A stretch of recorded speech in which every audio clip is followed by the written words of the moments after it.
지금으로부터 약 2000년 전, 한창 인류의 문명이 꽃피우던 시기, 당장 하루 벌어 하루 먹고 사는 삶을 간신히 면하게 된 인류는 그때부터 자연의 본질에 집중하기 시작합니다. 이 세상은 무엇으로 이루어져 있는가? 수많은 것들이 얽히고 설켜 있는 시스템은 누가 구상하였는가? 자연을 조종하는 정체는 도대체 누구인가?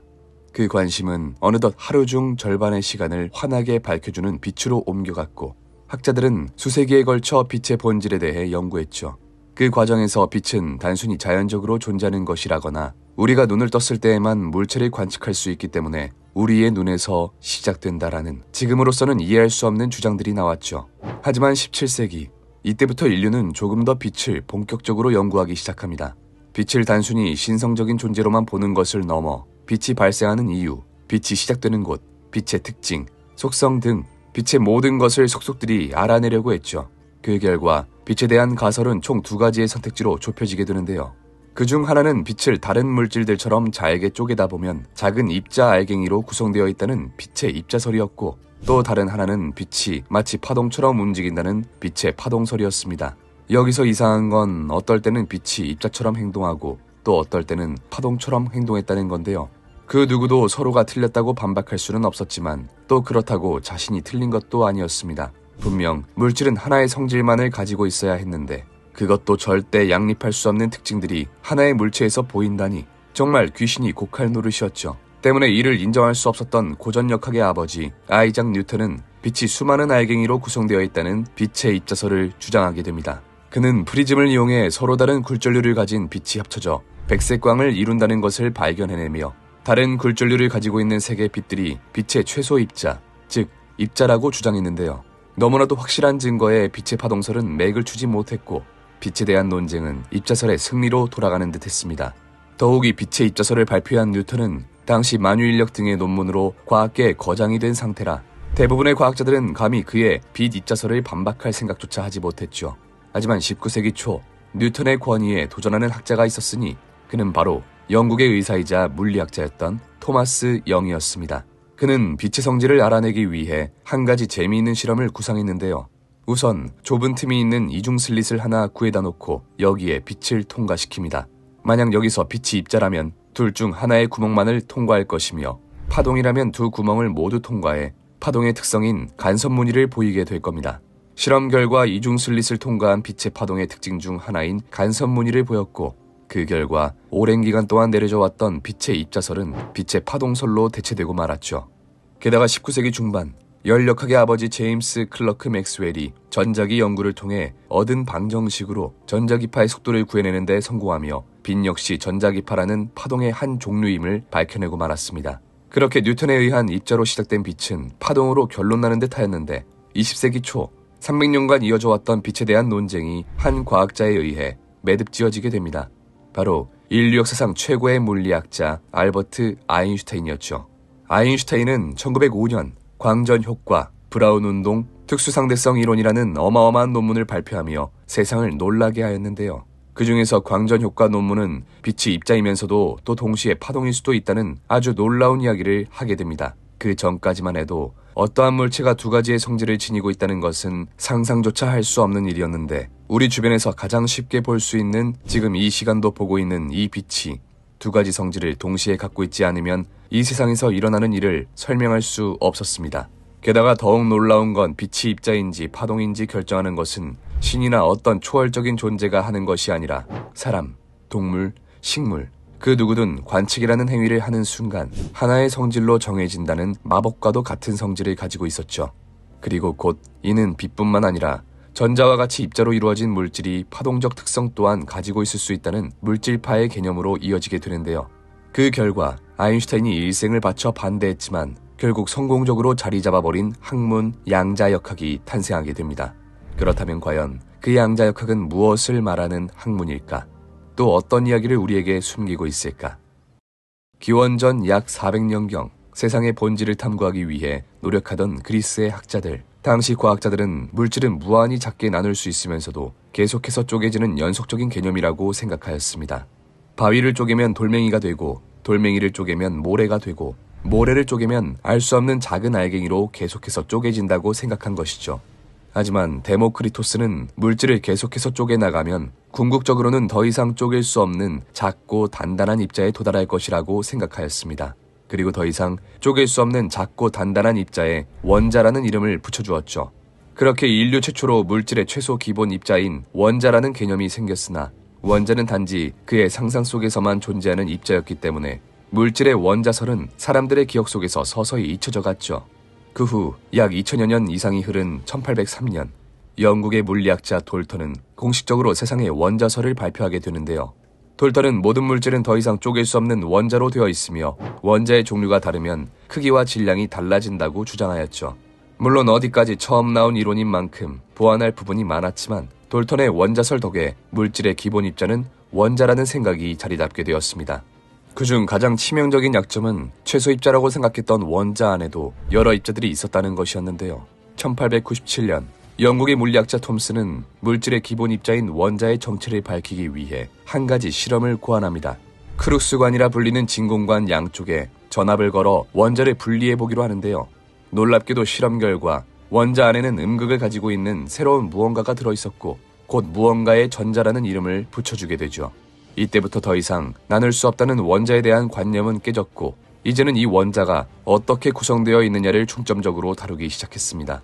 원자 안에 양극을 띠는 양전하와 음극을 띠는 전자가 원자 안에 들어있다는 사실을 바탕으로 마치 양전하라는 거대한 빵에 전자라는 작은 건포도가 박혀있는 모양으로 최초의 원자 모형을 만들어냈는데요. 그의 모형에 의하면 전자가 움직임 없이 정지되어 있는 인상을 주지만 전자는 양전하의 이곳저곳을 파고들며 자유로이 움직일 수 있는 상태이긴 했다고 합니다. 그 결과 톰슨은 최초로 원자의 모형을 만들어냈다는 공로로 노벨 물리학상을 수상하게 되는데 1911년 톰슨의 제자 러더퍼드가 스승님의 원자 모형을 정면으로 반박하고 나섰죠. 러더퍼드는 실험을 통해 원자 내부 아주 좁은 공간에 플러스 전하가 몰려있다는 것을 발견하게 됩니다. 톰슨의 모형대로라면 플러스 전하를 띠는 양성자에 마이너스 전하를 띠는 전자가 박혀 있어야 하는데 그와는 달리 플러스 극끼리 모여있는 정체를 알 수 없는 높은 질량의 물질이 있었던 것이죠. 그에 따라 러더퍼드는 스승님 톰슨의 원자 모형을 조금 더 발전시켜 새로운 원자 모형을 제시하는데요. 이 원자 모형은 우리가 흔히 알고 있는 원자의 모습 혹은 양성자와 전자의 모습으로 마치 행성들이 태양 주위를 회전하는 것처럼 전자도 양성자의 주위를 빙빙 돌고 있을 것이라 생각했습니다. 이 모형은 현재까지도 학생들을 가르치는 데 꽤나 유용하게 사용되는 모형으로 이처럼 양성자와 전자의 관계를 명확하게 나타내는 그림은 찾기 힘들었는데요. 하지만 문제는 러더퍼드의 모형이 치명적인 약점을 안고 있었다는 것이었습니다. 자석만 봐도 플러스 극과 마이너스 극은 서로를 강하게 끌어당기는데요. 그에 따라 플러스 전하를 띠고 있는 원자 핵과 마이너스 전하를 띠고 있는 전자는 서로 끌어당기는 인력이 작용해 전자와 양성자는 서로 달라붙어야 했죠. 그런데 러더퍼드의 원자 모형을 보면 전자가 원자 핵의 일정한 궤도를 계속해서 돌고 있고 전자가 원자 핵 쪽으로 끌려가지도 않습니다. 그렇다면 플러스 극을 띠고 있는 원자 핵과 마이너스 극을 띠고 있는 전자는 어째서 그 거리를 유지할 수 있는 걸까요? 이들이 일정한 거리를 두고 계속해서 움직이고 있다는 건 그 거리를 유지하기 위해 에너지를 쓰고 있다는 건데 그 에너지는 또 어디서 나오는 걸까요? 만약 그런 방식으로 전자가 궤도를 유지하고 있는 거라면 맥스웰의 파동방정식에 따라 매우 무시무시한 결론이 나게 되는데 파동방정식에 따르면 회전운동하는 전자는 전자기파를 방출할 수밖에 없고 방출하는 에너지만큼 전자의 에너지도 줄어들게 됩니다. 그리고 결국엔 에너지를 잃은 전자가 자신의 궤도를 유지하지 못해 원자 핵에 끌려 들어가야만 했죠. 그렇게 된다면 세상에 존재하는 모든 원자들은 일정 시간이 지나 모두 붕괴하게 되고 우리의 몸도 지구도 태양도 먼지가 되어 사라지고 말 겁니다. 하지만 다행히도 우리 주변에서 그러한 일은 벌어지고 있지 않은데요. 러더퍼드의 모형은 톰슨의 모형에 비해 확실히 정교하고 많은 물리 현상을 설명해 주었지만 원자가 궤도를 유지하는 이유는 도저히 설명할 길이 없었습니다. 그런데 그때 러더퍼드의 제자 한 명이 생각지도 못한 방식으로 문제에 접근하는데요. 바로 양자역학의 아버지 닐스 보어였죠. 아무리 봐도 러더퍼드의 모형이 틀리지 않았다 생각했던 그는 이를 대체할 새로운 모형을 제시하는 대신 원자가 붕괴되지 않는 이유를 찾아보기로 합니다. 그리곤 붕괴되지 않는 전자들을 정상 상태, 쉽게 말해 안정된 상태에 있다고 보았는데요. 보어는 전자들이 안정된 상태에 있기 때문에 에너지를 방출하지 않고도 궤도를 유지할 수 있다고 보았고 전자들이 안정적으로 있을 수 있는 궤도는 따로 정해져 있으며 이들은 띄엄띄엄 존재한다고 생각했습니다. 쉽게 말해 전자는 정해진 궤도만을 돌 수 있고 궤도와 궤도 사이에는 무슨 일이 있어도 전자가 존재할 수 없다는 말이었죠. 여기서 놀라운 것은 전자가 궤도를 바꿀 때 그 어떠한 과정도 없이 순식간에 궤도를 점프한다는 것이었습니다. 예를 들자면 태양을 중심으로 돌던 지구가 순식간에 화성 궤도로 이동하고 또 해왕성 궤도로 이동한다는 것이었죠. 하지만 이러한 현상은 당연히 쉽게 받아들일 수 없었는데요. 우리 주위에서 운동하는 물체들은 A 지점에서 B 지점으로 이동할 때 순간 이동하는 것이 아니라 A와 B 사이에 놓인 공간을 거쳐 이동하기 때문이었죠. 비록 보어의 세 번째 원자 모형이 양자세계의 신비한 일들을 완벽하게 설명해 주긴 했지만 그 이유를 정확히 알 수 없다는 한계점으로 수많은 과학자들의 타겟이 되고 맙니다. 그런데 이 시기 풀리지 않을 것 같던 전자의 비밀이 아주 우연한 계기로 풀리게 되는데요. 당시 과학계에서 원자 모형은 누구나 주목하는 아주 핫한 주제였고 프랑스의 과학자 루이 드 브로이 역시 이 문제를 파고들었죠. 하지만 당시의 상식만으로는 도저히 이러한 현상을 설명할 수 없었는데 그는 머리도 식힐 겸 동료 과학자들과 술자리를 가지게 됩니다. 동료들과 시시콜콜한 이야기를 나누며 점점 취해가던 드 브로이는 문득 아인슈타인이 발표했던 논문이 하나 떠올랐는데 그 논문이 바로 빛이 입자이면서 파동일 수 있다는 획기적인 아이디어를 담은 광전 효과 논문이었죠. 그리고는 빛뿐만 아니라 전자 역시 입자이면서 파동일 수 있겠다는 아주 놀라운 생각을 하게 됩니다.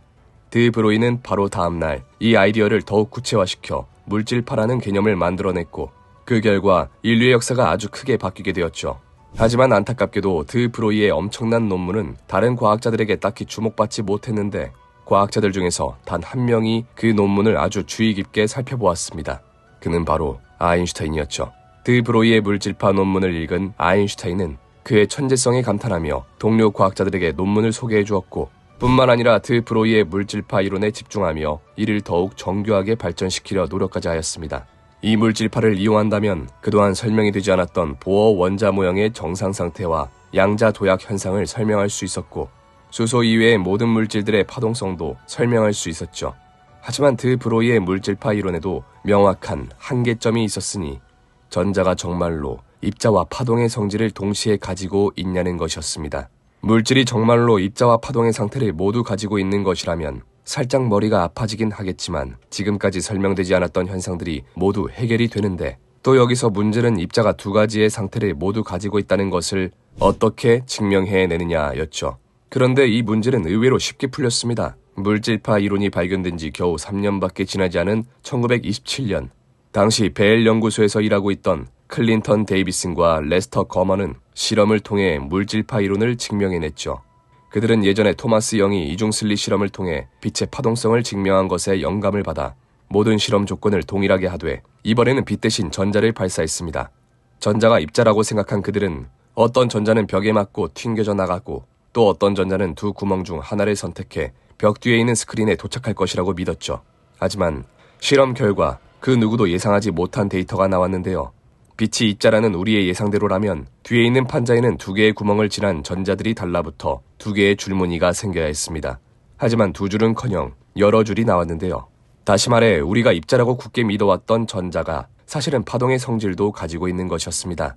그렇게 데이비슨 거머 실험에 의해 물질 역시 입자임과 동시에 파동이라는 드 브로이의 물질파가 증명되었죠. 하지만 이는 과학자들에게 더욱 많은 혼란을 가중할 뿐이었는데요. 이론으로는 모든 것이 설명이 되지만 수학적으로는 이와 같은 현상들을 명확히 표현할 수 없다는 것이었습니다. 그리고 이때 다시 한번 구원자가 등장하게 되죠. 그는 바로 당시 보어와 같이 연구를 진행하던 조머펠트의 제자 하이젠베르크였습니다. 하이젠베르크는 보어 아래에서 약 8개월간 공부하며 원자에 관한 그의 모든 설명을 들었고 모든 학자들이 난관에 부딪힌 이 현상을 수학적으로 기술해보기로 합니다. 하지만 어떻게 움직이는지조차 모르는 원자의 움직임을 수식으로 바꾸는 건 쉬운 일이 아니었는데 고전역학으로 어떤 물질의 운동을 표현하기 위해선 지금 그 물질이 어디 있는지 정확히 위치를 알아야 했고 그 물질이 지금 어떤 상태에 있는지 다시 말해 어떠한 방향과 속력으로 움직이고 있는지 알아야 했죠. 그런데 여기서 문제는 원자의 위치와 속도를 절대로 알 수 없었다는 겁니다. 보통의 학자들이라면 단순히 관측 장비가 발달하지 않아 알아낼 수 없는 것이라고 생각할 수도 있었지만 하이젠베르크는 직감적으로 위치와 속도 두 가지를 동시에 알아내는 것이 불가능하다고 생각했는데요. 그렇다고 단순히 느낌대로 대충 이 위치에서 대충 이 정도의 속도겠거니 하는 식으로는 이론을 만들 생각도 없었습니다. 하지만 다행히 우리가 우리 눈으로 직접 볼 수 있는 확실한 지표가 하나 있었으니 바로 원자가 방출하는 빛이었죠. 앞서 알아봤듯 원자 핵을 돌고 있는 전자는 정해진 궤도에 위치하고 있습니다. 궤도와 궤도 사이에는 위치할 수 없죠. 그리고 전자가 이 궤도에서 저 궤도로 양자 도약을 할 때 에너지를 방출하게 되는데 그때 수소는 특정한 빛을 내뿜게 됩니다. 예를 들어 2번 궤도에서 1번 궤도로 이동하면 빨간색, 3번 궤도에서 1번 궤도로 이동하면 파란색을 내는 식으로 말이죠. 하이젠베르크는 이를 바탕으로 원자의 대략적인 물리량을 알 수 있었고 이름도 어려운 행렬역학을 이용해 보어의 원자 모형을 수학적으로 설명하는 데 성공합니다. 단순히 상상의 영역에만 있던 원자 모형을 조금 더 체계적으로 파헤칠 수 있게 만든 그의 행렬역학은 수많은 과학자들에게 칭송받아 마땅한 일이었죠. 하지만 그런 하이젠베르크의 행렬역학을 영 마음에 들어하지 않는 과학자가 있었으니 바로 알버트 아인슈타인이었습니다. 아인슈타인은 수많은 수식과 숫자로 이루어져 있는 하이젠베르크의 행렬역학을 별로 좋아하지 않았고 당시 과학계에서 영향력이 어마어마했던 아인슈타인이 부정적인 반응을 보이자 당연하게 과학계 역시 하이젠베르크의 위대한 업적을 무시하기 시작합니다. 뿐만 아니라 한 과학자는 하이젠베르크가 발표한 행렬역학을 보고 의미 없는 숫자들의 나열이라며 단 1년 만에 원자 모형을 설명하는 방정식을 발표하게 되는데요. 그것은 바로 에르빈 슈레딩거의 파동 방정식이었죠. 슈레딩거의 파동 방정식은 전자를 입자라고 가정한 하이젠베르크와는 달리 전자를 파동이라고 가정한 다음 이 파동이 어떻게 움직이는지를 수학적으로 설명했습니다. 이 파동 방정식에 따르면 특정한 시간에 특정한 위치에서 전자가 발견될 확률을 구할 수 있었죠. 게다가 복잡하고 어려운 행렬역학과는 달리 비교적 쉽고 시각적으로 표현하기에 용이하다는 점에서 아인슈타인과 당대 과학계 거장들에게 지지를 받으며 하이젠베르크의 행렬역학은 뒷전으로 밀리게 됩니다. 하지만 그의 파동 방정식 역시 대략적인 위치의 확률만 알 뿐 전자의 정확한 위치와 속도는 알 수 없었는데요. 그래서 한 번은 슈레딩거가 세미나를 연 적이 있었는데 이때 하이젠베르크가 파동 방정식 역시 전자의 위치와 운동량을 알아야 쓸모가 있으므로 자신의 행렬역학이 맞다고 소리치다가 쫓겨나기도 했죠. 이후 원수 사이가 된 슈레딩거와 하이젠베르크는 그들을 지지하는 과학자들에 의해 두 가지 파로 나뉘게 되었고 이는 곧 과학계 최고의 갈등 사건으로 번지게 됩니다. 싸움 직후 하이젠베르크는 겨우 24살의 나이에 대학 교수 자리를 제안받기도 했으나 그는 대학 교수직도 마다하고 덴마크의 수도 코펜하겐에서 계속해서 원자를 연구했는데요. 그때 문득 이런 생각이 머리를 스쳐갑니다.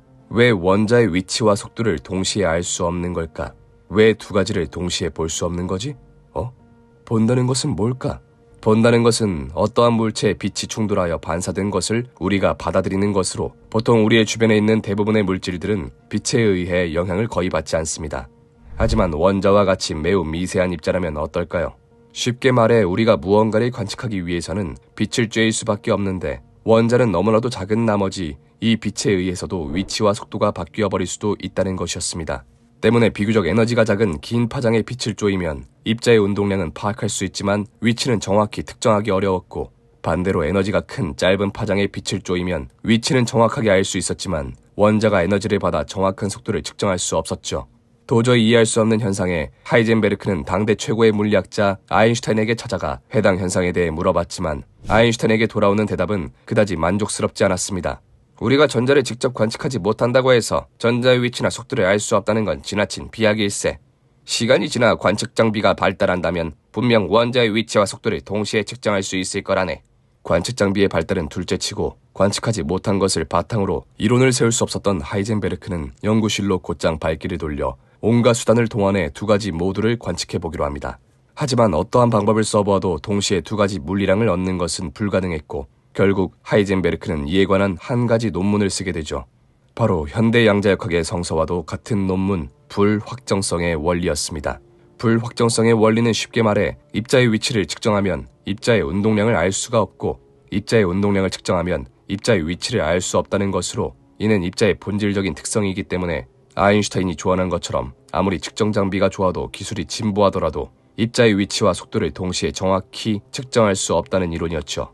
하지만 그렇다고 해서 하이젠베르크의 행렬역학과 슈레딩거의 파동 방정식 중 누가 맞냐는 질문에는 아직 답할 수 없었는데요. 그런데 여기서 재미있는 건 행렬역학과 파동 방정식은 전제부터 수학적 풀이까지 모든 게 달랐지만 계산 결과는 동일하다는 것이었습니다. 이에 하이젠베르크의 스승 보어는 그에게 굉장히 충격적인 이야기를 꺼내게 되는데요. 아인슈타인에 의해 빛이 입자이면서도 파동이라는 것이 밝혀졌고 또 드 브로이에 의해 물질조차도 입자이면서 파동이라는 것이 밝혀진 마당에 어떠한 현상을 설명하는 데 두 가지 방식이 존재하는 것이 뭐가 이상하냐는 것이었죠.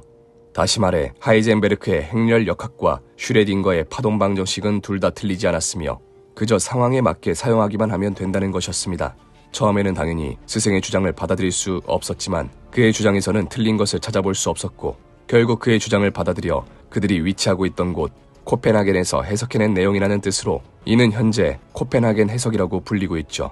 21세기에 들어서 현재 양자 세계에서 일어나는 일을 설명하는 데 있어 코펜하겐 해석, 숨은 변수 이론, 다세계 해석, 심지어는 서울 해석까지 있긴 하지만 대다수의 과학자들에게 인정받고 있는 해석은 닐스 보어와 하이젠베르크가 제안한 코펜하겐 해석이죠. 하지만 그만큼 코펜하겐 해석은 수많은 난관을 겪게 되었는데 그중 가장 커다란 난관은 역시 당대 최고의 물리학자였던 아인슈타인의 반대였습니다.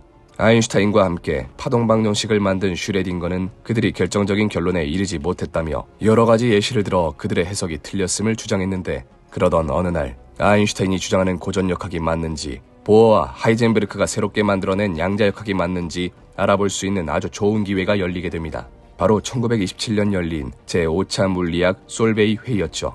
여기엔 20세기 최고의 물리학자라 불렸던 위인들이 다수 참여했고 하필 그 주제는 또 전자와 광자였죠. 그리고 여기서 아인슈타인의 고전역학과 닐스 보어의 양자역학이 첨예하게 대립하게 되는데 1905년 특수상대성 이론을 통해 300년간 이어져 왔던 빛에 대한 논쟁을 종결시켜버린 위대한 물리학자 알버트 아인슈타인. 그는 빛이 입자이면서도 동시에 파동일 수 있다는 상식을 뒤집어버리는 이야기로 기존 과학계의 상식을 뒤집어버렸는데요. 그리고 여기서 영감을 얻은 데이비슨과 거먼은 빛의 파동성을 밝혀냈던 토마스 영의 이중 슬릿 실험을 통해 물질 역시 파동의 성질을 가지고 있다는 놀라운 사실을 밝혀내게 됩니다. 우리가 그동안 입자라고 굳게 믿어왔던 전자가 사실은 파동의 성질도 가지고 있다는 것은 과학의 패러다임을 바꾸기 충분했죠. 이후 하이젠베르크와 슈레딩거는 각각 물질이 입자일 때와 파동일 때를 나누어 해당 현상을 기술하려 했고 마침내 그들은 각각 행렬 역학과 파동 방정식이라는 수식을 만들어냈습니다. 하지만 문제는 예상치 못한 곳에서 터져나왔는데 하이젠베르크가 만들어낸 행렬 역학은 기존에는 존재하지 않았던 새로운 수학을 만들어낸 터라 기존 물리학자들에게 그다지 신뢰를 받지 못했고 그들 중 한 명이 바로 당시 어마어마한 영향력을 행사하던 과학자 아인슈타인이었다는 것이었습니다. 하이젠베르크가 제시한 행렬역학은 물론 그가 자신의 스승 보어와 함께 해당 현상을 설명한 코펜하겐 해석을 받아들일 수 없었던 아인슈타인은 정말 일평생을 바쳤다고 할 수 있을 정도로 온 힘을 다해 이들을 공격하기 시작하는데요. 1923년 고작 23살의 나이로 박사학위를 따내며 당대 최고의 수학자이자 물리학자인 막스 보론과 공동 연구를 진행하게 된 하이젠베르크. 그 사이 자신의 스승이던 보어의 부름을 받아 코펜하겐을 오가며 보어의 원자 모형을 방정식으로 만들고자 노력하였는데 1925년 괴팅겐으로 돌아왔을 때에는 꽃가루 알레르기를 심하게 앓아 약 2주간 요양을 떠나게 됩니다. 이 섬에 머무는 동안 하이젠베르크는 보어의 원자 모형을 방정식으로 만들기 위해 노력했는데 그에게는 나름의 원칙이 있었습니다.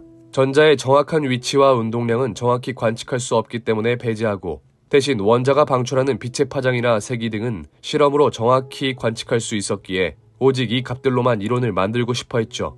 또 양자 이론이 아무리 말도 안 되는 현상들만 보인다고 하더라도 에너지 보존 법칙만은 위배하지 않을 것이라 생각했는데 이러한 생각들의 결과 도저히 이해할 수 없는 수많은 숫자들이 나열되었는데요. 그가 발견한 것은 간단히 말하자면 하나의 거대한 표 같은 것으로 이 표를 이용하면 전자가 이 궤도에서 저 궤도로 이동할 때 방출하는 빛의 세기를 구할 수 있었죠. 물론 그 과정에서 에너지 보존 법칙도 성립함을 확인할 수 있었습니다. 문제는 이 표를 이용한 계산이 도저히 이해할 수 없는 기묘한 성질을 가지고 있다는 것이었는데 곱하기의 순서를 바꾸면 전혀 다른 결과가 나왔던 겁니다. 1에서 1을 곱하나 2에서 1을 곱하나 값은 동일하게 2가 나와야 하는데 1에서 1을 곱할 땐 2가 나오고 2에서 1을 곱할 땐 마이너스 2가 나오는 식이었죠. 결국 하이젠베르크는 요양을 마친 뒤 곧바로 괴팅겐으로 달려가 막스 보른에게 이 문제를 이야기했는데요. 하이젠베르크의 결과를 받아든 보른 역시 처음에는 기묘한 수학 규칙을 이해하지 못했지만 얼마 지 않아 그 정체를 꿰뚫어 보게 됩니다. 바로 그것이 행렬의 곱셈이었던 것이죠. 행렬이란 숫자를 직사각형의 형태로 배열한 것으로 숫자를 어떻게 배열하느냐에 따라 계산의 순서가 달라지기 때문에 숫자의 순서가 굉장히 중요했습니다. 이렇게 탄생한 행렬역학은 전자가 입자일 경우 보어의 원자 모형을 방정식으로 완벽하게 표현한 것은 물론 어떠한 현상을 해석하는 데 있어 새로운 수단이 생긴 것이나 마찬가지였는데요. 당연히 대부분의 과학자들은 새롭게 해석할 수 있는 여지를 만들어준 행렬역학을 반겼지만 모두가 그의 발견에 열광한 것은 아니었습니다. 오랜 세월 동안 익숙했던 정통 계산법이 아니라 완전히 새로운 수학과 계산 규칙이 등장했다는 것은 기존의 방법이 익숙했던 고전 물리학자들에게 반발심을 사기 충분했고, 그중 한 명이 바로 고전역학을 대표하는 과학자인 알버트 아인슈타인이었죠. 그런데 만약 이 순간 누군가가 고전적인 방식으로 양자이론을 기술할 수 있다면 새로운 것에 낯설어하며 반대하던 고전 물리학자들에게 분명히 지지를 얻을 수 있을 겁니다. 그리고 그 일을 해낸 사람이 바로 오스트리아의 학자 에르빈 슈레딩거였죠. 때마침 빛뿐만 아니라 물질 역시 입자성과 파동성을 동시에 지닐 수 있다는 물질파 개념이 나왔고, 여기서 영감을 받은 슈레딩거는 수소 원자의 스펙트럼을 설명할 새로운 파동 방정식을 찾아 나섰는데요. 하이젠베르크가 전자의 입자성을 바탕으로 행렬역학을 탄생시킨 것과 정반대로 슈레딩거는 전자의 파동성에 집중해 그를 수식으로 나타내보기로 하죠. 그리고 1925년 크리스마스, 마침내 슈레딩거는 그의 이름을 날릴 방정식을 만들어내게 되는데요. 그가 만든 방정식은 물리학자에게 대단히 익숙한 미분 방정식의 형태를 띠고 있었고, 미분 방정식은 오랜 세월 물리학자들이 풀어왔던 형식의 방정식이었기에 별다른 거부감 없이 받아들여졌죠. 그런데 문제는 슈레딩거 본인조차도 이 방정식이 무엇을 뜻하는 건지 해석할 수 없었다는 건데요. 슈레딩거 본인을 포함한 대다수의 물리학자들이 연구했던 고전역학은 뉴턴의 운동 방정식의 초기 조건을 대입하면 구해지는 단 하나의 해로 미래를 예측할 수 있었습니다. 가령 내가 A 지점에서 3시간 동안 시속 3km로 이동한다면 3시간 뒤에는 A 지점에서 9km 떨어진 곳에 있다는 것을 충분히 예측할 수 있었고, 실제로도 그랬죠. 물론 초기 조건이 복잡해진다면 해를 구할 수 없는 경우도 있을 수 있지만 그건 단지 해를 구하는 수학적 능력이 부족한 것이지 방정식 자체에는 아무런 문제도 없었습니다. 다시 말해 정확한 초기 조건이 구해지기만 한다면 초기 조건이 들어간 방정식에서 단 하나의 해가 나와 미래에 어떤 일이 벌어질지 정확하게 예측할 수 있다는 것이었는데요. 하지만 슈레딩거 방정식은 달랐습니다. 그의 방정식에 초기 조건을 대입해 방정식을 풀면 하나의 해가 아니라 여러 개의 해가 구해지는데요. 다시 말해 A 지점에서 출발한 파동이 기존의 상식대로라면 B 지점에 도착해야 하는데 슈레딩거 방정식에 넣어 계산하면 B 지점에 있을 수도 있고 C 지점에 있을 수도 있고 D 지점에 있을 수도 있다는 것이었죠. 사실 파동함수는 단순히 수학으로만 유도된 함수이기 때문에 굉장히 추상적인 함수였는데요. 또한 그 때문에 단순한 방정식만으로는 물리적 의미를 갖지 못했습니다. 하지만 여기서 한 남자가 등장하게 되는데 바로 하이젠베르크가 행렬역학을 완성하는 데 큰 도움을 주었던 위대한 수학자이자 물리학자 막스 보른이었습니다. 막스 보른은 슈레딩거의 방정식을 보고 무언가 부족함을 느꼈습니다. 분명 파동의 성질을 바탕으로 만들어낸 방정식인 만큼 물리학적 의미를 지니고 있을 것 같았죠. 그렇게 몇 날 며칠을 고민하던 보른은 마침내 이 방정식의 의미를 깨닫게 되는데, 그는 슈레딩거 파동 방정식의 절대값을 취하고 이를 제곱해 어디선가 본 적이 있는 그래프를 만들어내는데요. 이것은 바로 입자가 존재할 확률 밀도, 즉 입자가 그 위치에서 발견될 확률을 의미했습니다. 상자 속에 전자가 하나 있다면 전자는 파동성을 가지므로 특정 범위를 가지고 넓게 퍼져 있는데요. 전자가 상자의 모서리 끝에 있을 수도 있고 상자의 정가운데 있을 수도 있고 애매한 공간이 있을 수도 있었습니다. 모든 것은 확률에 불과했죠. 하지만 정작 이 방정식을 만든 슈레딩거는 이러한 결과를 납득할 수 없었는데요. 항상 정확한 값만을 추구해왔던 고전역학 학자들에게 전자가 특정한 곳에 있다는 것을 확률로밖에 구할 수 없다는 것은 도저히 이해가 불가능한 상황이었습니다.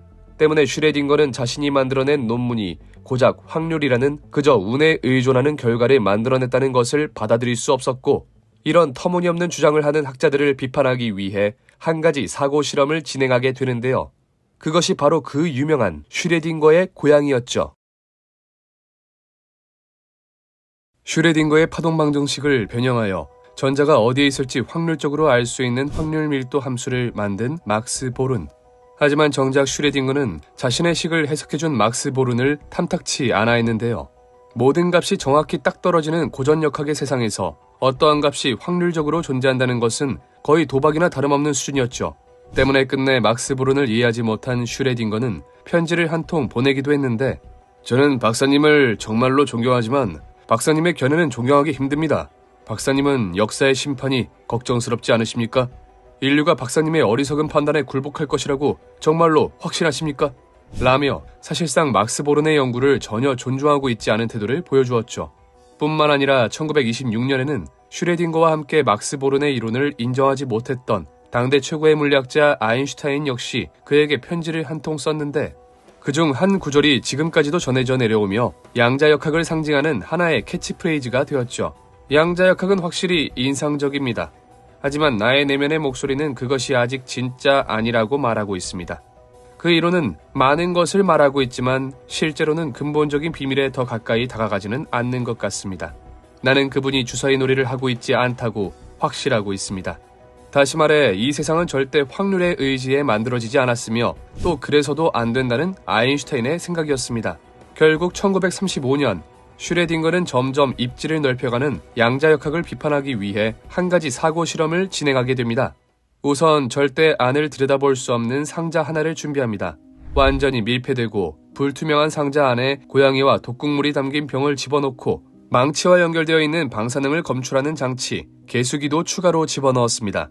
그리고 이 개수기 위에는 1시간에 50%의 확률로 핵이 붕괴해 알파선을 방출하는 우라늄 입자가 놓여 있는데요. 만약 1시간이 지나 우라늄 입자가 절반의 확률로 붕괴된다면 그로 인해 방출된 방사선이 개수기에 검출되어 그와 함께 연결되어 있던 망치가 독극물이 들어있던 병을 부수게 될 겁니다. 그리고 여기서 우리의 상식대로라면 독극물을 먹은 고양이는 당연히 죽어 있어야 할 텐데요. 하지만 양자역학을 주장하는 코펜하겐 학파에 의하면 이 상자를 열어보기 전까지는 고양이의 상태를 단언할 수 없다고 합니다. 다시 말해 상자를 열어 고양이 죽어 있거나 살아있는 모습을 보지 않는 이상 우리는 이 상자 안에 고양이가 어떤 모습을 하고 있는지 알 수 없는 것은 물론 1시간이 아니라 10시간, 100시간이 흘렀더라도 우리는 고양이 죽어 있다는 것을 보지 않았기 때문입니다. 상자 안에 있는 고양이는 살아있으면서도 또 동시에 죽어있는 상태가 중첩되어 있다고 설명합니다. 그리고 우리가 상자를 여는 순간 살아있거나 죽은 상태 둘 중 하나가 관측되는 것이라고 이야기했죠. 또 만약 우리가 영원히 상자를 열지 않는다면 고양이가 살아있는지 죽어있는지 영원히 결정되지 않는다고 합니다. 우리가 듣기에도 이러한 사실은 쉽게 납득하기 힘들었는데요. 이는 사고 실험을 제안한 슈레딩거에게도 마찬가지였습니다. 고양이가 살아있으면서도 죽어있는 순간이 중첩되어 있다. 분명 독극물을 맞았으면 죽었을 거고 맞지 않았으면 살았을 텐데 삶과 죽음이 공존한다는 게 상식적으로 이해가 되지 않는 부분이죠. 자, 도저히 받아들일 순 없지만 미시세계에서는 그러한 일들이 벌어진다고 쳐봅시다. 그런데 미시세계에서 중첩 현상이 일어난다면 미시세계가 모인 거시세계에서도 마찬가지로 중첩 현상이 일어나야 할 겁니다. 고양이는 수천조 개의 원자가 모인 거시세계의 존재입니다. 그런데 우리가 지금껏 살아있으면서 또 동시에 죽어있는 고양이를 본 적이 있었나요? 때문에 슈레딩거는 거시세계에서는 절대로 이러한 일이 벌어진 적도 벌어질 수도 없으며 거시세계에서 중첩현상이 일어날 수 없기 때문에 미시세계에서도 마찬가지로 중첩현상이 일어날 수 없다고 주장하였죠. 꽤나 그럴듯해 보이는 주장에 코펜하겐 학파의 해석은 무너지는 듯 하였습니다. 하지만 왜인지 코펜하겐 학파는 절망하기는커녕 오히려 좋아했는데요. 코펜하겐 해석의 허점을 발견하기 위해 만들었던 슈레딩거의 고양이 사고 실험이 되려 양자역학의 진수를 보여주는 실험이었다며 그를 극찬하기에 이르렀습니다. 기존 양자역학에서 이야기하던 전자가 확률적으로 존재할 수 있다는 설명은 양자역학의 개념을 처음 들은 사람들에게는 너무나도 생소한 이야기였습니다. 애초에 물질이 파동이 될 수도 있다는 것조차 아직은 생소했는데 그 물질이 존재하는 것도 확률에 따라 달라진다고 하니 도저히 이해가 되지 않았죠. 하지만 슈레딩거의 고양이 사고 실험은 이런 사람들에게 양자역학이 무엇인지 아주 쉽게 알려주었습니다. 뿐만 아니라 미시세계와 거시세계라는 말을 언급하며 미시세계와 거시세계 사이의 연관성을 처음으로 제시하였는데요. 그렇게 양자역학을 비난하려 했던 슈레딩거는 의도치 않게 양자역학의 부족한 부분을 보완해 주었죠. 하지만 아직 양자역학이 넘어야 할 큰 산이 있었으니 지금까지는 입을 꾹 다물고 있었던 가장 위험한 인물, 아인슈타인이었습니다. 아인슈타인은 이 세상 모든 비밀이 수학적으로 완벽하게 풀릴 것이라 믿었습니다. 또한 이 복잡해 보이는 이 세상이 단 하나의 방정식으로만 이루어져 있을 것이라고 생각했죠. 그런데 이런 상황에서 이 세상의 근본인 매우 작은 입자를 설명할 때 확률에 의지할 수밖에 없다는 사실은 아인슈타인을 화나게 만들기 충분했습니다. 다행히 때마침 아인슈타인이 믿고 연구해왔던 고전역학과 고전역학의 틀을 깨고 새롭게 떠오르고 있는 양자역학이 싸울 수 있는 싸움의 장이 열리게 되는데 바로 1927년 10월 열렸던 제5차 솔베이 회의였죠. 솔베이 회의는 1911년 시작된 전 세계에서 가장 권위 있는 과학 학회로 당시 과학계에서 정말 중요한 미해결 문제를 토론하거나 어떠한 아이디어를 떠올리는 곳이었는데요. 마침 5차 솔베이 회의 주제는 전자와 광자. 여기엔 29명의 과학자가 초청받았는데 이곳엔 아인슈타인을 포함해 총 17명이나 노벨상을 받았을 정도로 인류 역사상 다신 없을 모임이라고 불리기도 했죠. 그런 곳에서 아인슈타인과 코펜하겐 학파는 양자역학의 존립을 두고 싸우기 시작합니다. 먼저 닐스 보어가 나서 코펜하겐 학파가 만들어낸 위대한 이론, 양자역학을 설명하는데요. 양자역학이 워낙 어렵고 난해한 학문이라 이들이 한 번에 이해하는 것을 바라지도 않았겠지만 문제는 보어가 너무나도 말주변이 없다는 것이었습니다. 실제로 보어의 발표를 듣던 몇몇 과학자들은 보어의 말을 이해하지 못해 양자역학을 거부하게 될 지경이라고 이야기했죠. 결국 보어는 전략을 바꾸기로 하는데요. 한 번에 여러 명을 설득시킬 수 없다면 한 명 한 명씩 이해를 시키는 것이었습니다.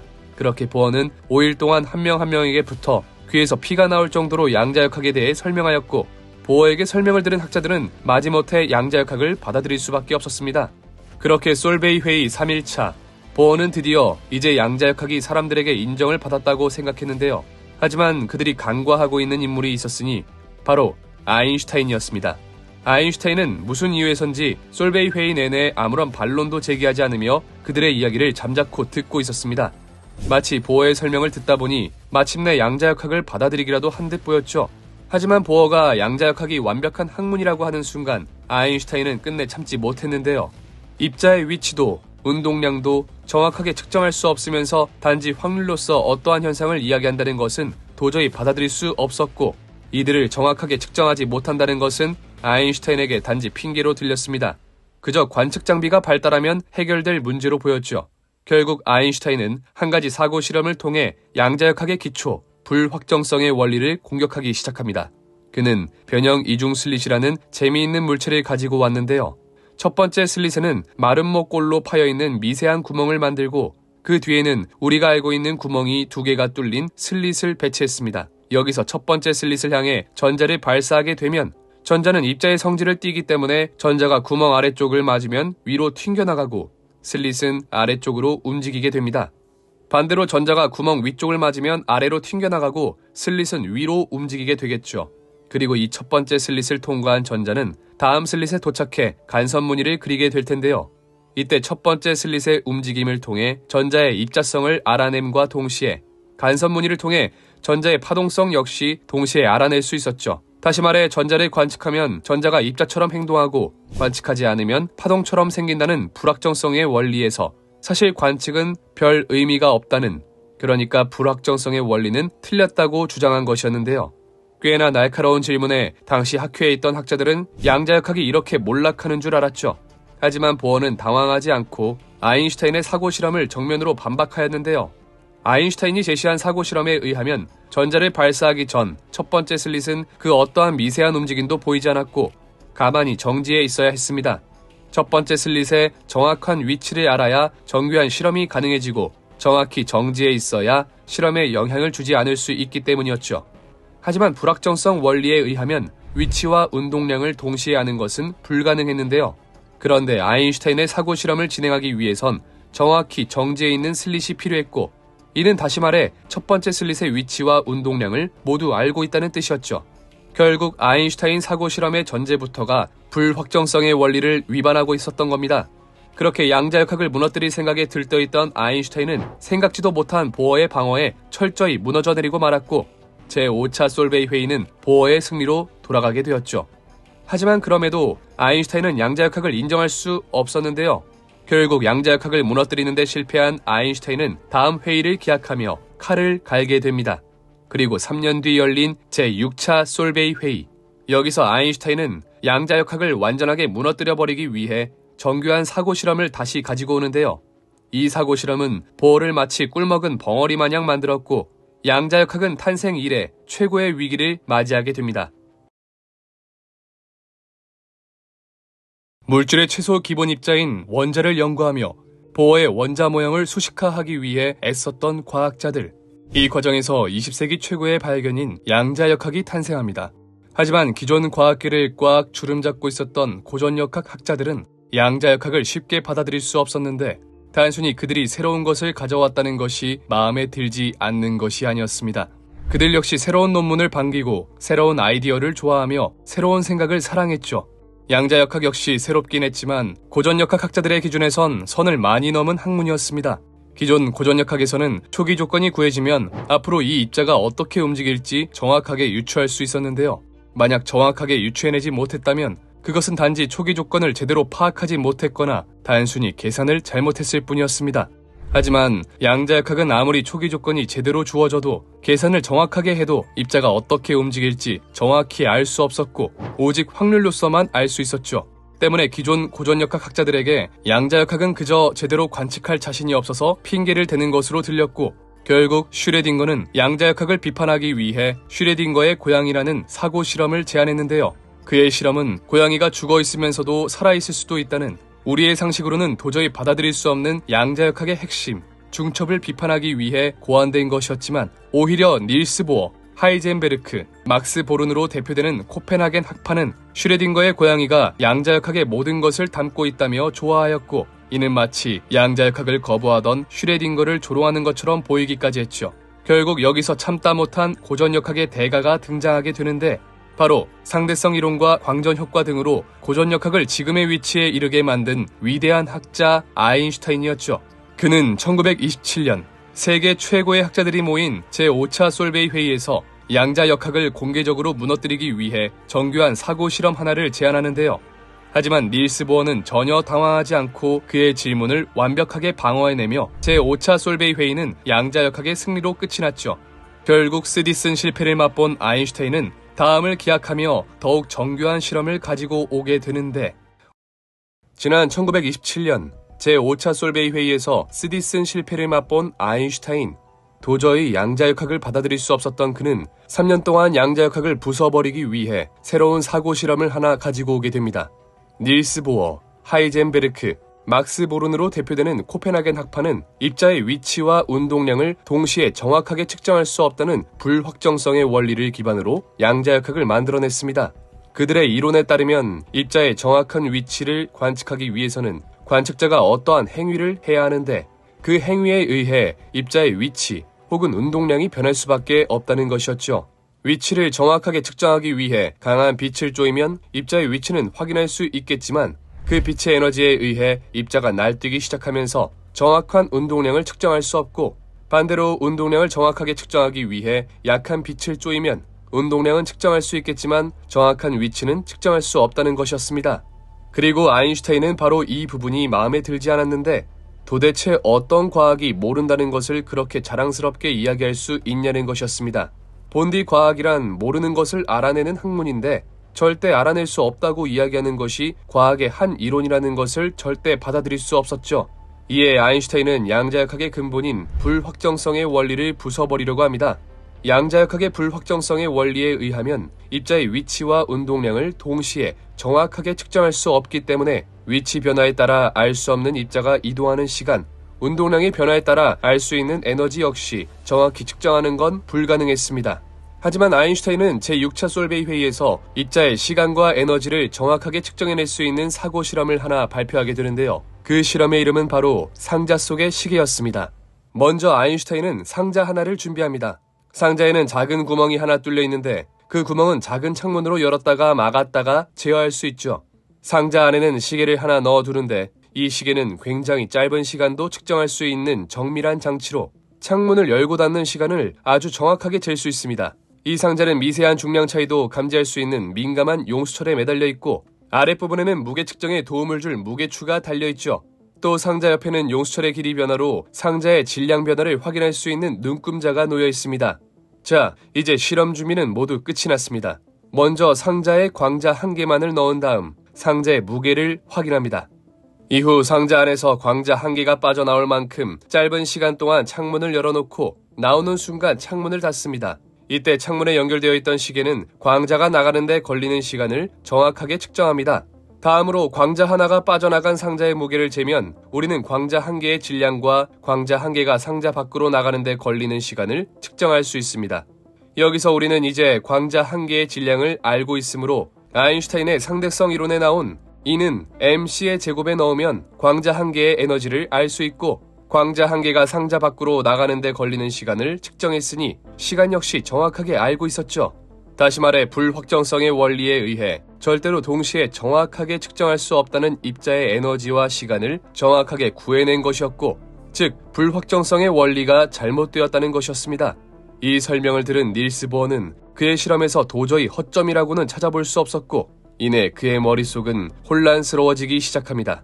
분명 불확정성의 원리에 따르면 입자의 위치와 운동량 혹은 시간과 에너지를 정확하게 측정할 수 없어야 하는데, 그의 실험에 의하면 너무나도 쉽고 정확하게 그리고 동시에 그를 측정할 수 있었던 겁니다. 제5차 솔베이 회의에서 당당하게 반박했던 것과는 달리 너무나도 당황스러워하는 보어의 모습을 보며 아인슈타인은 승리를 예감했고, 이대로 양자역학은 20세기 과학 최고의 거품 이론으로 불릴 지경에 이르게 되었죠.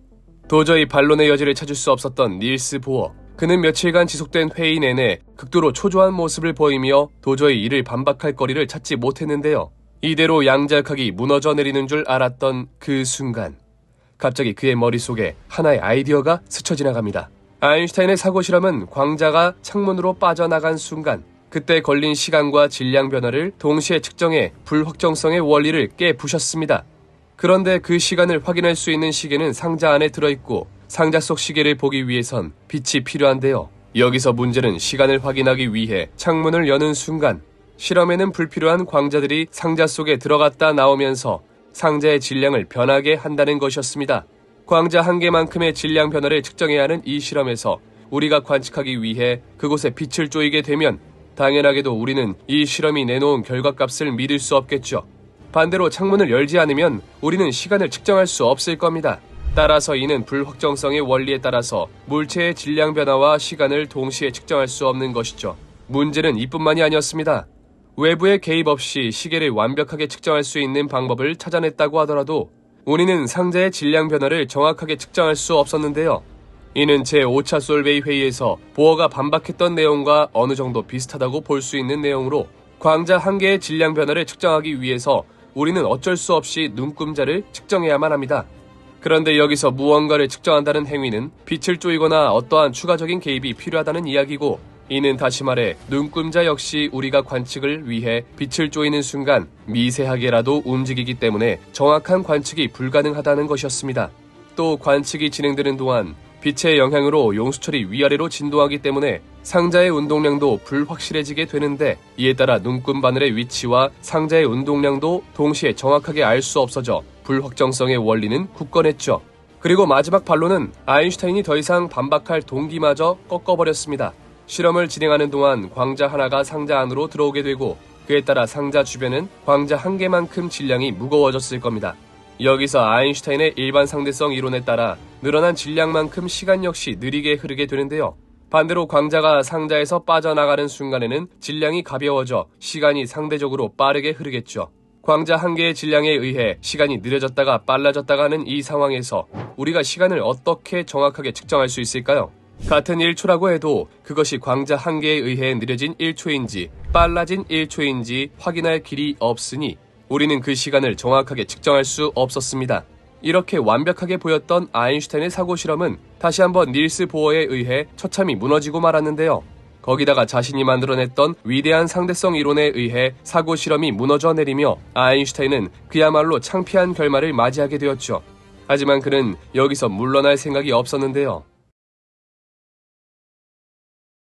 제5차, 6차 솔베이 회의에서 패배하였음에도 불구하고 아인슈타인은 여전히 양자역학을 받아들일 수 없었습니다.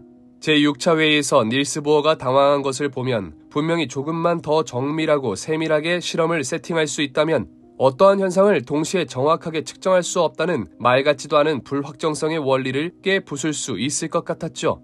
결국 아인슈타인은 제6차 솔베이 회의 이후 양자역학을 깨부수기 위한 조직을 결성하게 됩니다. 그렇게 아인슈타인을 필두로 보리스 포돌스키, 네이선, 로젠이 모여 양자역학의 허점을 찾아내기 시작하는데요. 그리고 머지않아 회의가 끝난 지 5년 후인 1935년, 그들은 물리적 실제에 대한 양자역학적 기술이 완전하다고 여길 수 있는가라는 논문을 발표하게 됩니다.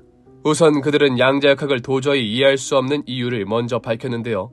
보어를 포함한 코펜하겐 학파는 어떠한 물체든 우리가 관측이라는 행위를 했을 때에만 그 물체가 존재하는 것이라고 보았습니다. 쉽게 말해 우리가 어떠한 물체를 관측하지 않는다면 그 물체는 이 세상에 실존하지 않는다는 것이었죠. 심지어 저 하늘에 떠있는 달조차도 아무도 하늘을 올려다보지 않고 관측하지 않는다면 실제하지 않을 것이라고 이야기했습니다. 하지만 아인슈타인의 입장에서 코펜하겐 학파의 이런 해석은 도저히 받아들일 수 없었는데요. 우리가 달을 관측하거나 말거나 달은 항상 지구 밖에서 공전을 하고 있는 것이 분명하니까요. 게다가 우리가 달이 실제한다는 것을 증명하기 위해 관측을 할 때에도 문제는 있었습니다. 실제로 존재하는 달이라면 반드시 위치와 속도, 즉 정확한 물리량을 가지고 있을 겁니다.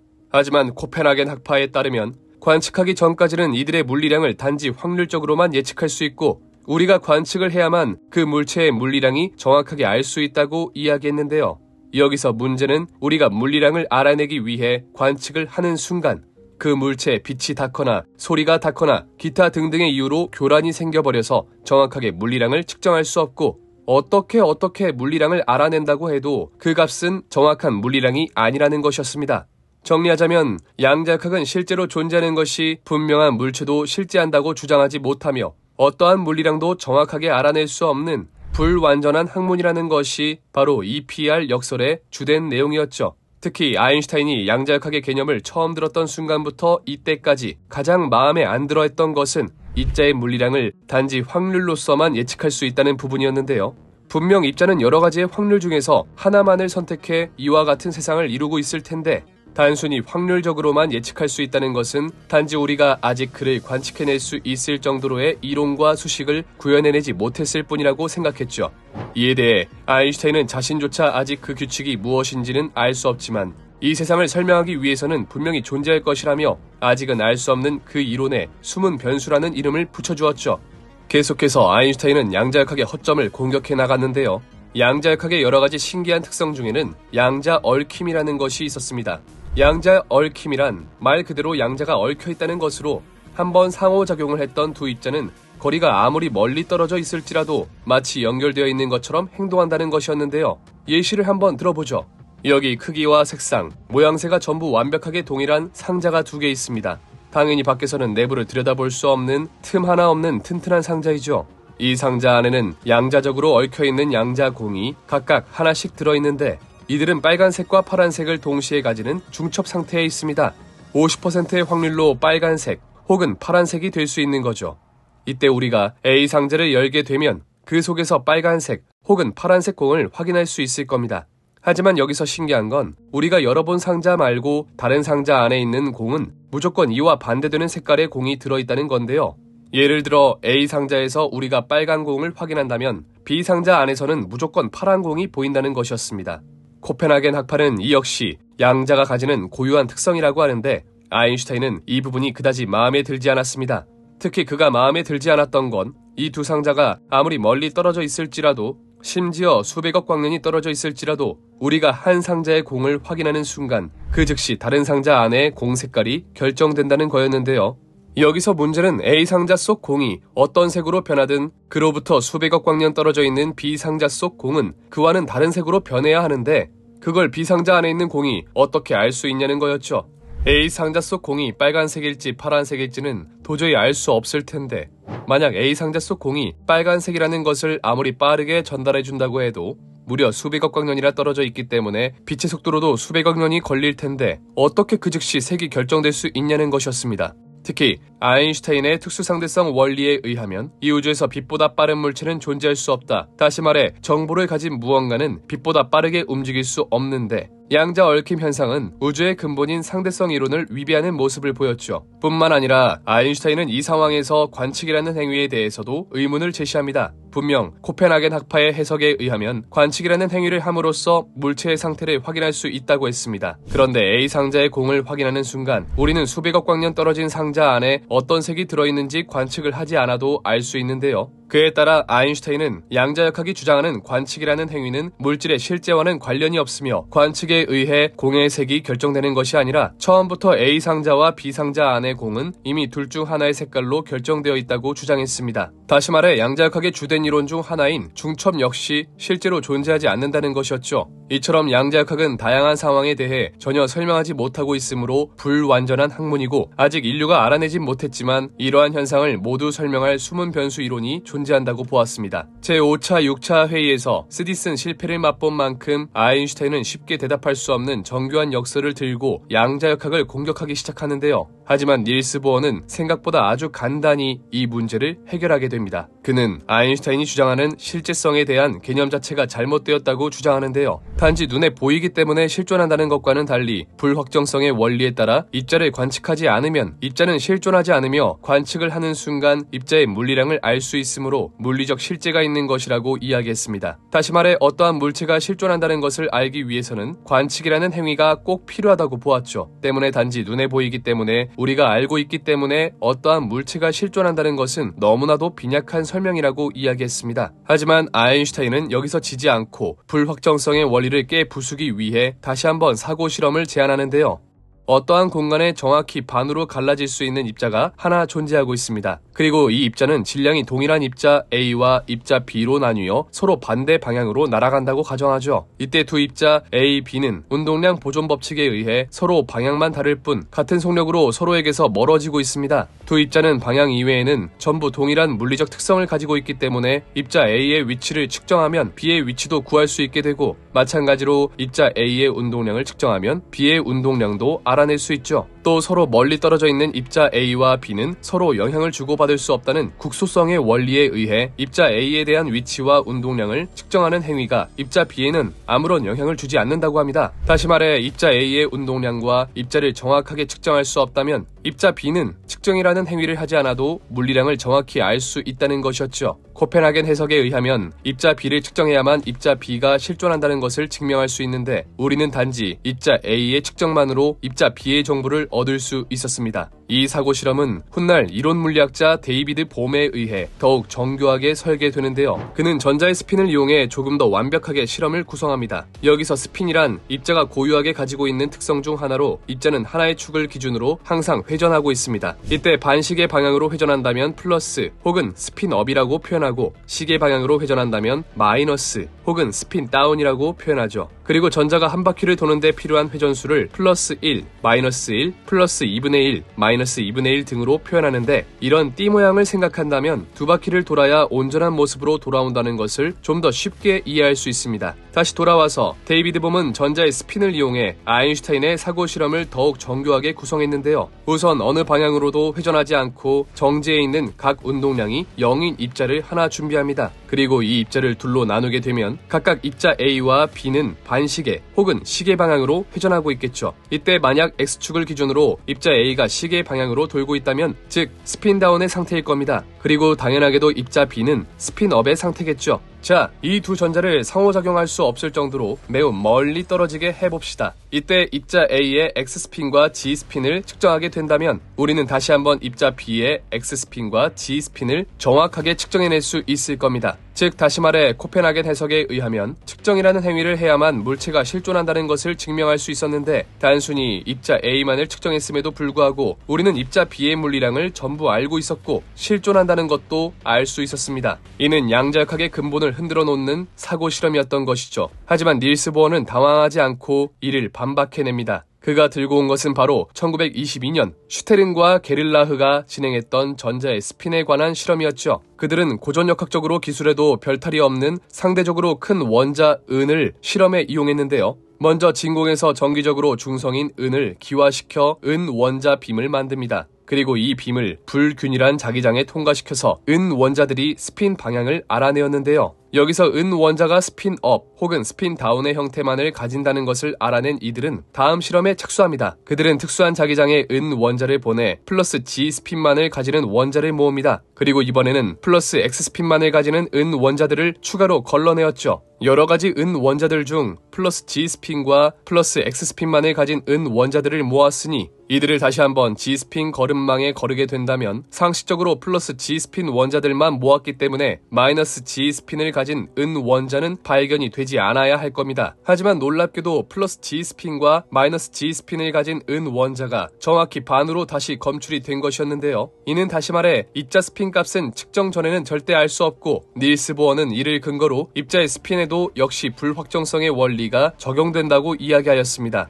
즉 데이비드 봄 실험에서 입자 A의 X스핀과 G스핀 값을 동시에 측정할 수 없다는 것이었는데요. 만약 입자 A의 X스핀 값을 구하고 G스핀 값을 구한 뒤 다시 X스핀 값을 구하면 정과는 다른 스핀이 나올 확률이 있기 때문에 X스핀과 G스핀의 값을 동시에 정확하게 구할 수 없다는 것이었습니다. 또 입자 A의 값을 확인할 때 그 즉시 입자 B의 상태가 결정된다는 양자 얽힘 현상은 미시세계에서 입자는 비국소적이라며 입자 A를 측정하면 그 즉시 입자 B의 주변 환경에 영향을 줘서 스핀을 결정한다고 주장했는데요. 이로써 원자의 모형 탐구부터 시작된 양자역학에 대한 논쟁은 결국 닐스 보어의 코펜하겐 학파의 승리로 돌아가게 되었습니다. 이후 양자역학은 계속해서 많은 학자들에게 연구되며 더욱 발전해 나갔고 이제는 이를 이용한 발명품을 만들기까지에 이르렀죠. 하지만 불확정성의 원리를 설명한 것과 달리 비국수성의 원리는 딱히 납득되지 않는 설명으로 이는 21세기에 이른 현대까지도 완벽하게 설명되고 있지는 않았습니다. 다만 양자 얽힘 현상으로 인해 벌어지는 여러가지 현상을 확인하면서 양자 얽힘 현상 역시 실존하는 것으로 결론 지어지고 있는 상황인데요. 그에 따라 대부분의 양자 현상을 설명한 코펜하겐 해석에 이어 아인슈타인의 숨은 변수 이론, 다세계 해석, 앙상블 해석, 서울 해석 등 다양한 해석들이 나오고 있는 상황입니다. 그리고 그들의 해석에 따르면 아인슈타인과 보어가 논쟁을 벌였던 대부분의 문제들이 해결되었는데요. 1905년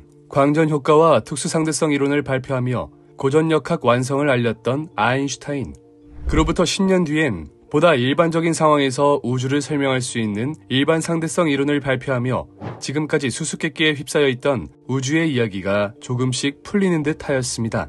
이를 바탕으로 조금 더 우주의 본질을 찾기 위해 연구를 거듭해 나갔던 과학자들. 하지만 연구를 진행하면 진행할수록 당시의 과학 이론으로는 설명할 수 없는 부분들이 나오기 시작했는데요. 당시까지만 해도 우리가 물질이라고 굳게 믿어오던 입자가 왜인지 파동의 모습을 보이고 있었던 것이죠. 게다가 더욱 충격적인 것은 우리가 그 물체를 눈으로 관측하기 이전까지는 파동의 형태를 유지하고 있다가 우리가 관측이라는 행위를 하는 순간 여러 가지 확률 중 하나의 위치로 존재하게 된다는 것이었습니다. 입자면 입자, 파동이면 파동이라는 우리의 상식을 벗어나 버리는 이상한 현상에 가만히 두고 볼 수 없었던 과학자들. 그들은 입자이면서도 파동의 성질을 가지고 있는 물질의 최소 기본 입자, 원자에 집중해 보기로 합니다. 그리고 이 원자의 움직임을 수학적으로 기술해 이들을 조금 더 정교하고 정확하게 묘사하려고 했죠. 그런데 여기서 그 누구도 예상하지 못한 문제가 터져나오게 됩니다. 그것은 바로 이들의 위치와 운동량을 정확하게 측정할 수 없다는 것. 처음에는 아직 관측 장비가 제대로 발달하지 않아 이들의 물리량을 정확하게 예측할 수 없는 것이라 생각하였지만 아무리 실험을 정교하게 해보아도 도저히 이들의 위치와 운동량을 동시에 정확하게 측정할 수는 없었죠. 그리고 결국 독일의 물리학자 하이젠베르크는 조금 특이한 결론에 도달하게 되는데요. 그것은 바로 어떠한 입자의 위치와 운동량을 절대로 동시에 정확하게 측정할 수 없다는 불확정성의 원리였죠. 하지만 이는 고전역학 학자들에게 커다란 반발을 살 수밖에 없었습니다. 어떤 입자의 위치와 운동량을 동시에 정확하게 측정할 수 없다니. 아무리 생각해봐도 이것은 단지 제대로 측정할 자신이 없는 바보의 핑계로 들릴 뿐이었죠. 하지만 불확정성의 원리를 주장하는 사람들은 이상하리 많지 당당했습니다. 오히려 이것이 우주의 본질을 이루는 과학적 원리이며 때문에 앞으로 수천 년이 흘러 아무리 과학기술이 발달한다고 해도 이를 정확히 특정할 수는 없을 것이라고 장담했죠. 결국 계속해서 말도 안 되는 이야기를 늘어놓는다고 생각했던 고전역학 학자 중 한 명인 슈레딩거는 이들의 무책임하고 바보스러움을 지적하기 위해 한 가지 사고 실험을 제안하게 되는데요. 그것이 바로 오늘날 양자역학이라고 하면 제일 먼저 떠오르는 슈레딩거의 고양이였죠. 그들의 말에 따르면 우리가 고양이가 들어있는 상자를 열기 전까지는 죽어있는 고양이와 살아있는 고양이가 중첩되어 있어야 했습니다. 다시 말해 기존의 상식대로라면 죽어있거나 살아있는 상태 둘 중 하나만이 존재하고 있어야 하는데 우리가 그를 직접 관측하기 이전까지는 죽어있으면서도 살아있는 기이한 모습의 고양이가 들어있을 수밖에 없다는 것이었죠. 하지만 이러한 사고 실험을 들은 양자역학 학자들은 오히려 그가 양자역학의 본질을 제대로 꿰뚫어 보았다며 좋아하였고, 결국 참다 못한 고전역학의 대가 아인슈타인은 이들의 이론을 깨부수기로 마음먹는데요. 결국 1927년 당대 과학계를 주름잡고 있는 과학자들에게 초청되는 제5차 솔베이 회의에서 그들을 제대로 망신주기로 결심합니다.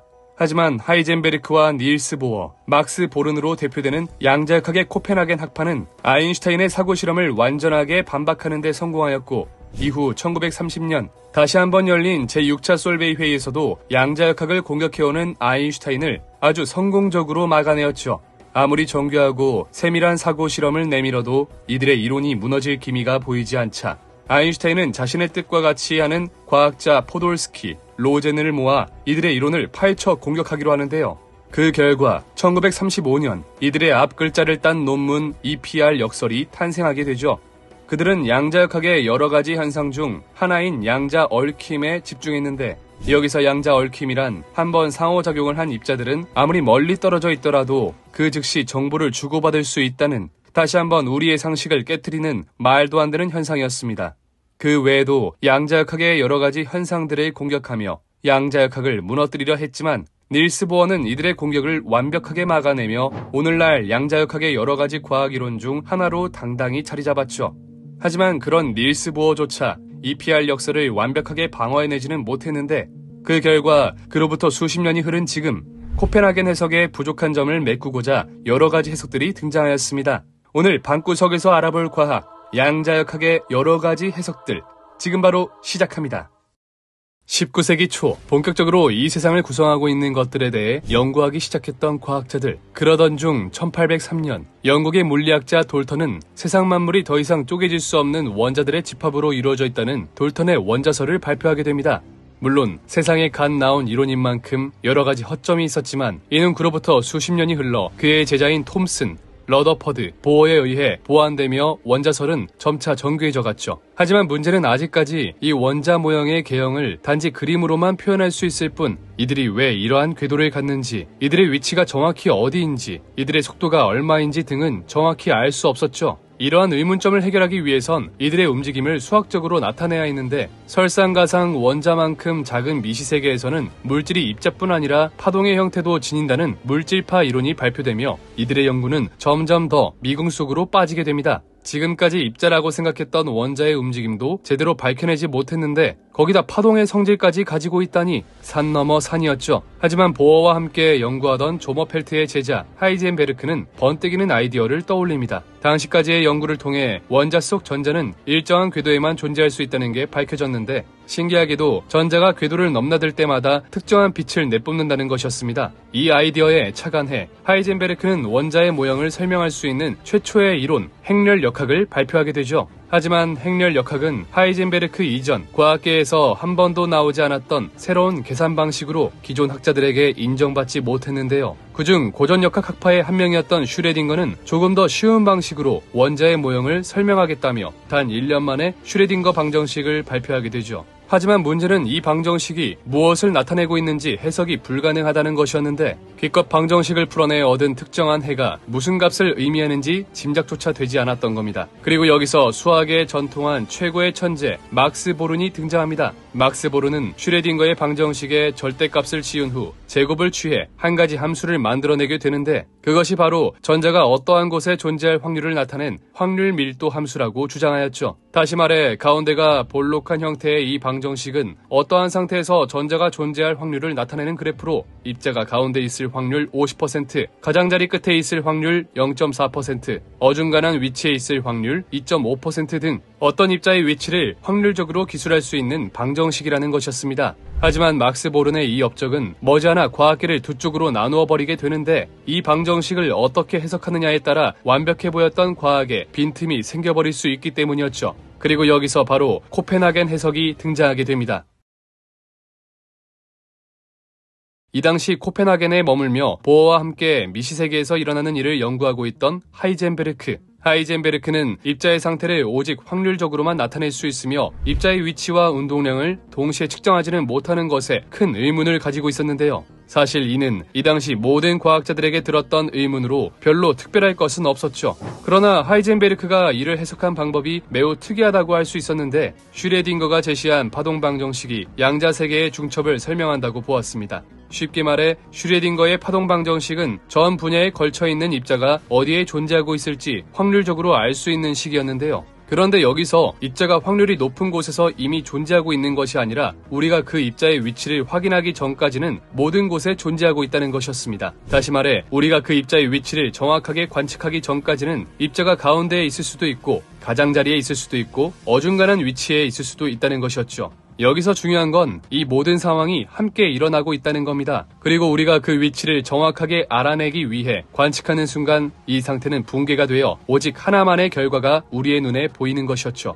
모든 가능성이 확률로 중첩된 상태로 존재한다는 것은 언뜻 보기에도 비상식적인 주장이었고 때문에 많은 논란을 일으켰는데 그것이 바로 슈레딩거의 고양이였습니다. 코펜하겐의 해석에 따르면 고양이는 죽은 상태와 살아있는 상태가 중첩되어 있다는 기이한 결론이 나오게 되는데 이를 통해 슈레딩거는 코펜하겐 해석에 의문을 제기했죠. 뿐만 아니라 아인슈타인은 측정을 해야만 물체가 존재한다는 코펜하겐 해석의 기초에 의문을 가졌고 양자역학이 불완전하기 때문에 이런 불완전한 결과를 낳는다고 생각해 숨은 변수 이론을 펼치게 되는데요. 하지만 이들의 공격에도 불구하고 코펜하겐 학파는 무너지지 않았고 21세기에 접어든 현재 양자역학을 공부하는 대부분의 학생들은 코펜하겐 해석에 따라 연구를 진행하고 있죠.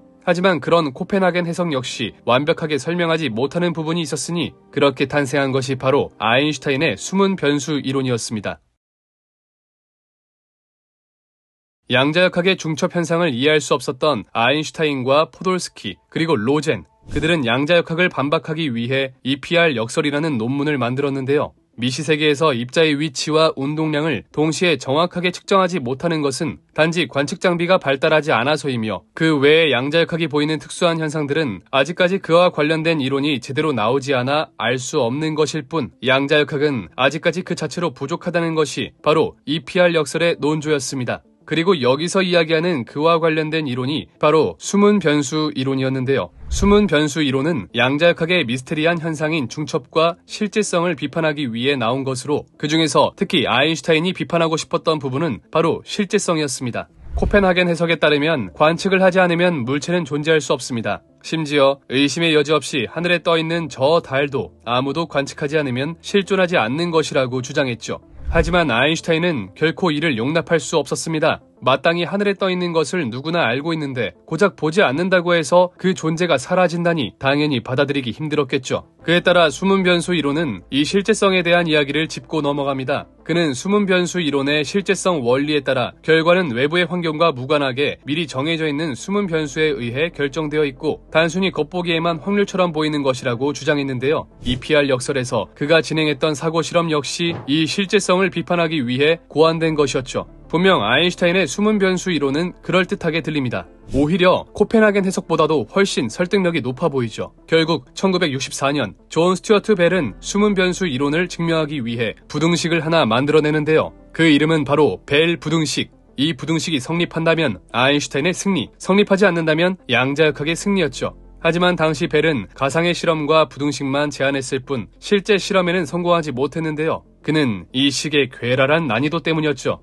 EPR이 주장하는 내용에 따르면 관측 행위와는 관련 없이 입자는 고유한 값을 가지고 있어야 했습니다. 예를 들어 한 입자가 관측과 상관없이 이미 고유한 값을 가지고 있다면 그와 양자 얽힘되어 있는 다른 입자도 이미 그와 반대되는 고유한 값을 가지고 있을 겁니다. 따라서 A 입자가 시계 방향의 스핀을 가지고 있다면 B 입자는 당연히 반시계 방향 스핀을 이미 가지고 있겠죠. 결국 두 입자는 각각 시계 방향과 반시계 방향이라는 고유한 값을 가지고 있을 테니 두 입자를 모두 관측했을 때 1대1의 비율에 가까운 결과가 나온다면 관측이라는 행위가 물체에 전혀 영향을 주지 않는다는 걸 증명할 수 있을 겁니다. 반대로 1대1 비율이 깨지게 된다면 관측에 의해 결과가 바뀌었다는 의미로 양자 얽힘은 실존하게 되는 건데요. 하지만 벨은 이런 부등식을 만들었을 뿐 실제로 구현해내지 못하며 부등식의 증명은 다음 타자에게 맡겨지게 되죠. 그리고 그로부터 약 20여 년이 흐른 1982년 프랑스의 물리학자 알랭 아스페는 벨의 부등식을 기반으로 한 실험에 성공하고 마는데요. 그들은 레이저로 칼슘 원자를 때려 쌍둥이 광자를 만든 다음 각각의 광자를 서로 반대 방향으로 날아가게 하여 특수한 필터에 통과시키는 방법을 사용하였다고 합니다. 그 결과 두 입자의 비율은 1대1에 미치지 못했는데, 다시 말해 아인슈타인 숨은 변수 이론의 패배였던 것이죠. 그에 따라 아인슈타인의 꿈이었던 양자역학의 몰락은 실패하고 말았습니다. 그 결과 코펜하겐 해석은 인정하되 그를 조금 발전시키는 방식의 해석들도 나오게 되었는데요. 코펜하겐 해석에 의하면 모든 물체들은 관측하기 전 여러 가지의 상태가 중첩되어 있습니다. 상자 속에 들어있는 공이 빨간색일 수도 있고 파란색일 수도 있는 것처럼 말이죠. 그리고 여기서 기존 코펜하겐 학파는 우리가 관측을 하는 순간 중첩되어 있던 상태가 붕괴되어 빨간색 혹은 파란색 공으로 정해진다고 이야기합니다. 그런데 여기서 일부 학자들은 우리가 관측을 하는 순간 상자 속의 공이 빨간 미래와 파란 미래가 나뉜다고 이야기하죠. 쉽게 말해 오늘날 미디어에서 자주 만나볼 수 있는 멀티버스의 세계가 열린다는 것이었는데요. 1957년 다세계 해석을 탄생시킨 휴 에버렛 3세는 당시 코펜하겐 학파의 거장이었던 닐스 보어에게 찾아가 의견을 구해봅니다. 하지만 양자역학이라면 두 팔 벌려 환영할 줄 알았던 닐스 보어가 다세계 해석을 완강하게 거부하고 말았는데요. 그에 따라 다세계 해석은 역사의 저편으로 사라지게 되었죠. 아니, 거의 사장되었다고 해도 무방했는데 보어의 입장에서 이제 막 자리 잡은 코펜하겐 해석이 다시 한번 흔들리는 것을 원치 않았을 것이라고 합니다. 그러나 완벽해 보이던 코펜하겐 해석도 한계에 도달하고 마는데, 만약 중첩 현상에서 관측을 통해 어떤 하나의 상태로 정해지게 된다면 그때 세계는 어떠한 기준을 가지고 가능성을 선택하냐는 것이었죠. 높은 확률만을 따라가게 된다면 사실상 그보다 낮은 확률들은 채택될 수 없기 때문에 항상 모든 과정에 있어 나타나는 결과는 그렇다, 아니다 두 가지밖에 남지 않게 됩니다. 하지만 이 세계는 그렇게 흘러가지 않는다는 것을 우리는 알고 있죠. 그렇게 닐스 보어에 의해 사라졌던 다세계 해석은 다시금 부활하게 됩니다. 그와 함께 다세계 해석을 증명할 수 있는 실험이 제안되기도 했는데, 분리되었던 여러 개의 세계가 다시 상호작용하는 효과를 포착할 수만 있다면 이것이 바로 다세계 해석의 근거가 된다는 것이었죠.